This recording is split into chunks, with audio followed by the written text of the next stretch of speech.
So you've picked up the War Pike, and now you're wondering to yourself, why am I so thick? Also, what's the best pike build I can run as someone new to the War Pike? Hi, I'm Zanny and I'm a Dauntless partner. Today I'll be looking at two of the best pike builds for newer players and veterans alike. Let's get to it. The War Pike has one of the most versatile damage profiles in the game, capable of inflicting every damage type with its combos. If you want to learn more about the pike and its mechanics, I'll be leaving a link to my pike guide in the description as well as at the end of the video. I highly recommend taking a look at it, as it contains some pretty useful information about mechanics that newer players might not know about, or may forget as time goes on.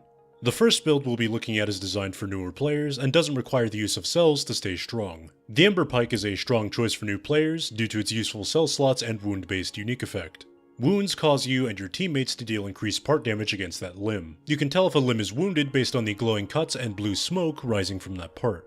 The Ember Pike also comes with Evasive Fury, a technique perk that increases your attack speed on dodge. Concussive Payload is your default special, and allows for you to store up your built-up meter into a missile that can be fired later on. Munitions Amplifier is a mod that slowly increases stored missile quality over time. This means that if you stored a low meter missile, it will gradually increase in strength until it hits maximum effectiveness, as if you had stored it while at full meter instead. Once again, the Gnasher Grips and Gnasher Treads are my top choice for boots and gloves, as they're the earliest pieces of armor you can craft and are effective throughout the whole game. Both come with a power slot, though the grips come with Rage Hunter and the boots come with that dummy thick tough. The Drask helmet is pretty sweet, as it also comes with a power slot and etheric attunement, one of the best utility perks in the game. The Quill Spike jacket also comes with a technique slot and savagery, increasing your damage against wounded parts and making it an ideal choice for the pike. Depending on what you need, you can use the Embermane Lantern for attack speed, or the Drask Lantern for raw damage. Both are pretty good, so it's mostly up to preference on which one you decide to go with. If you want to know what cells you should prioritize getting, I've also left a link to my guide on cells in the description below. I go over the best cells for each category, as well as the ways in which you can get them. But basically, you'll want to go for Overpower,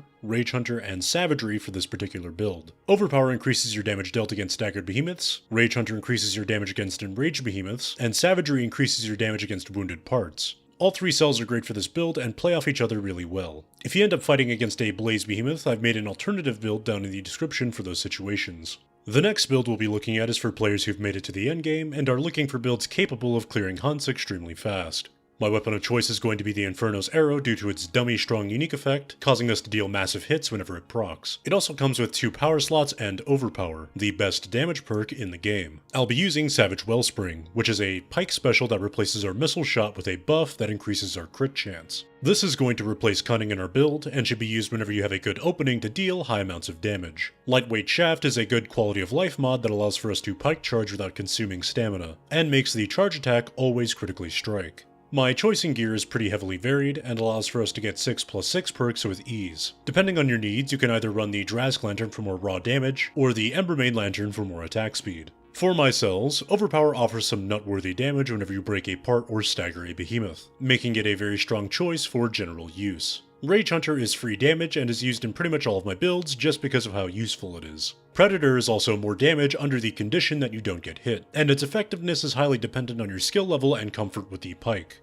Conduit is our primary source of attack speed, activating whenever we use our Lantern's hold ability. This will effectively have 100% uptime due to the fact that we're also bringing along Etheric Attunement, which increases our Lantern charge generation and lowers the tap cooldown of our Lantern. And finally, I went with a pretty controversial choice for my last cell. Adrenaline increases your damage based on your missing stamina. Because we'll primarily be using our right clicks, we'll almost always be on the verge of having little to no stamina, meaning the damage bonus from Adrenaline is almost always going to be at its max. This setup is really heavily dependent on your skill level, but yields the most insane damage output I've seen from the pike in a long time. If you're fighting against a Blaze Behemoth, I've left an alternative build in the description that uses the Reza Pike, and switches around a couple of less important cells in our build to compensate. And that's gonna wrap it up. If you enjoyed the video, feel free to like and subscribe for more of my content, and follow me on Twitter to keep up to date with my antics. If you're looking for more builds and guides, I highly recommend taking a look at my channel. I try to upload content regularly for Dauntless, and I have a lot of experience and knowledge with the game that I enjoy sharing with the community. I also recommend checking out OhDough and RevvyRad, the thickest boys of Team Thicc. They make quality content and offer their own unique perspectives on the game.